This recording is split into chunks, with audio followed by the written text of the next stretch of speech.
Bismillahirrahmanirrahim. Alhamdulillah, wassalatu wassalam ala rasulillah.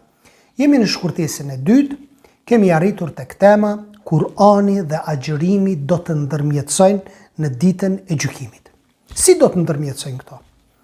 Allahu Azza wa Jall e dim o vëllezër të nderuar se do të jep çdo gjëje gojë për të folur apo për të dëshmuar pro apo kundër teje. Andaj Muhamedi a.s. thot, Kur'ani dhe agjërimi do të ndërmjetësojnë në ditën e gjykimit. Agjërimi do t'i thot Allahu subhanahu wa ta'ala, o Zoti im, thot unë e kam ndaluar atë nga ushqimi dhe nga epshet, andaj më lejo thot që unë të ndërmjetësoj për këtë rob.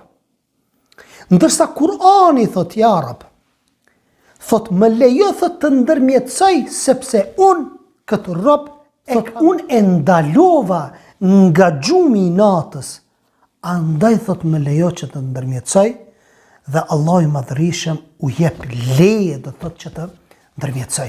Andaj agjërimi ka shumë rëndësi vëllezër të nderuar. Se cili prej nesh që kemi probleme, që mund të kemi ndonjëherë probleme në shtëpi, agjërimi bëhet shkak që ato mëkate t'i fshi Allah subhanahu wa ta'ala. Dhe kjo me tekst shariatik, me tekst hadithit pejgamberit sallallahu alaihi wasallam.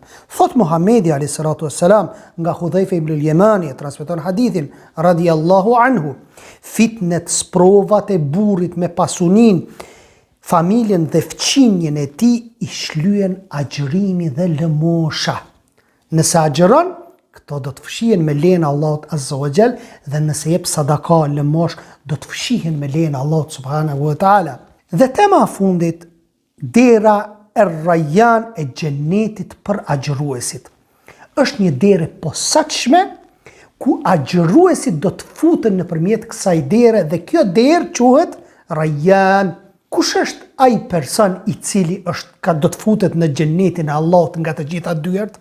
Ai person është Ebu Bekri radiyallahu anhu.